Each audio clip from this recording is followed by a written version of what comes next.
Yang kedua, pernah datang kepada manusia suatu masa ketika itu manusia belum bisa disebut.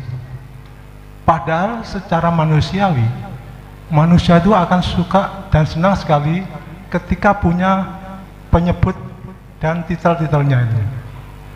Katakanlah contoh kepada Rasulullah, yang sebutan terkenal adalah Al-Amin, yang sampai saat ini umat Islam selalu mendambakan atau membanggakan sebutan Al-Amin itu.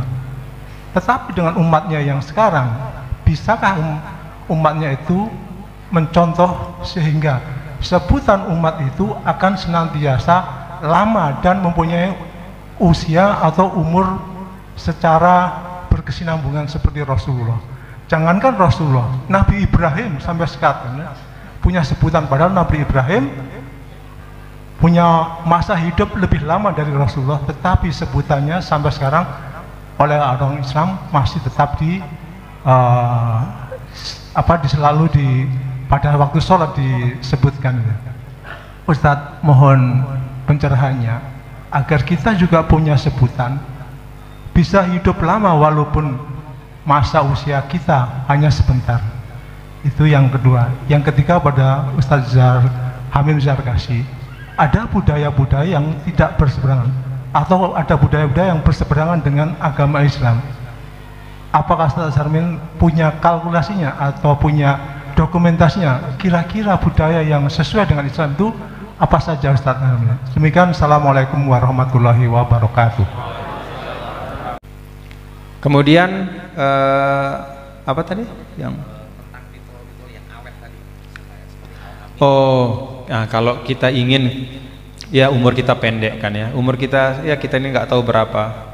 Biasanya kalau lulus COVID jadi makin panjang umurnya, Pak Kiai.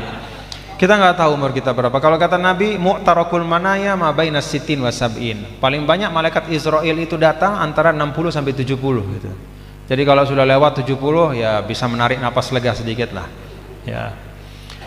Hasadu ummati ma baina sittin wa sab'in. Ya, dipanennya umat saya kata Nabi, maksudnya itu dipanen itu selesai di dunia antara 60 sampai 70.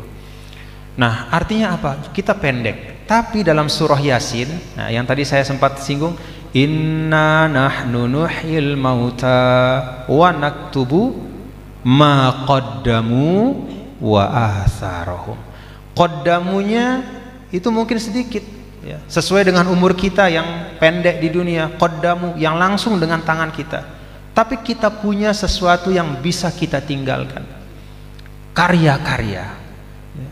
Atharahum ya, bekas-bekas yang menunjukkan siapa kita. Maka kalau kata ulama Mutanabi mengatakan innamal mar'u haditsun ba'dahu fakun haditsan hasanan liman wa. Hidup itu sesederhana, engkau akan menjadi pembicaraan bagi orang yang datang setelahmu, maka jadilah bahan bicara yang baik bagi orang yang datang setelahmu. Jadi hidup itu sesederhana bagaimana kita bisa meninggalkan jejak yang baik, sehingga orang menyebut kita dengan sebutan yang baik yang merupakan doa di dalam agama. Jadi semua sebutan baik itu doa bagi orang yang telah wafat. Bagaimana caranya? Ya kita tanam karya yang dalam Islam salah satu konsepnya disebut amal jariyah, sodaqotun jariyah, yang mengalir terus. Nah kita cari mana yang bisa mengalirkan pahala walaupun kita sudah meninggal. Itu akan mengekalkan sebutan kita. Wallahu a'lam bishawab. Sedikit tentang budaya ya. Kalau tentang budaya beliau sudah menjelaskan. Budaya itu sebenarnya dalam konsep Islam sederhana dalam arti diberikan ukuran sesuai dengan prinsip-prinsip agama. Kalau ada budaya yang bertentangan diametral dengan prinsip agama, maka itu harus kita hilangkan, baik seketika maupun bertahap. Contohnya, dulu Nabi ketika datang ke masyarakat Arab, budaya orang Arab itu tidak ada kegiatan mereka kecuali selalu menggunakan minuman keras. Mau namanya kelahiran, kematian, pernikahan, apa saja, baru laku dagangan, pokoknya selalu minuman keras. Itu budaya. Maka ketika datang Islam, budaya itu dihilangkan walaupun bertahap, karena sudah demikian masuk ke hati, jadi pelan-pelan. Ada juga budaya yang ide dasarnya bagus tetapi penjabarannya salah. Seperti apa? Nusratul ikhwah, menolong keluarga, menolong teman, menolong orang satu suku. Kalau zaman dulu pokoknya yang penting keluarga dibelain walaupun dia zalim. Jadi kalau ada misalnya keluarganya membunuh orang, dia lari berlindung, maka akan dibela. Jadi yang datang minta pertanggungjawaban akan dilawan, perang nggak apa-apa, belain keluarga.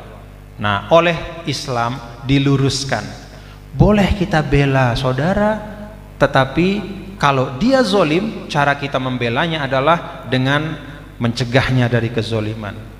Kalau dia sudah melakukannya, kalau dia sudah melakukan kezoliman itu, maka kita serahkan kepada perangkat hukum. Ada juga budaya yang memang sudah bagus, maka oleh Islam dikokohkan. Seperti misalnya budaya menerima tamu, orang Arab itu sangat pemurah. Maka ketika Islam datang dikokohkan dan bahkan dijadikan sebagai tanda keimanan. Maka na yu'minu billah wal yaumil akhir falyukrim dhaifah. Siapa yang beriman, maka dia hendaknya memuliakan tamu. Jadi budaya yang ada kita letakkan saja. Kalau memang esensinya baik, silahkan. Tapi kalau di situ ada nyata-nyata misalnya mengajak kepada hal yang mudarat, maka kemudaratan itu kita hilangkan. Wallahu a'lam bishawab. Terima kasih, saya sudah dikasih pemberitahuan, waktunya udah habis.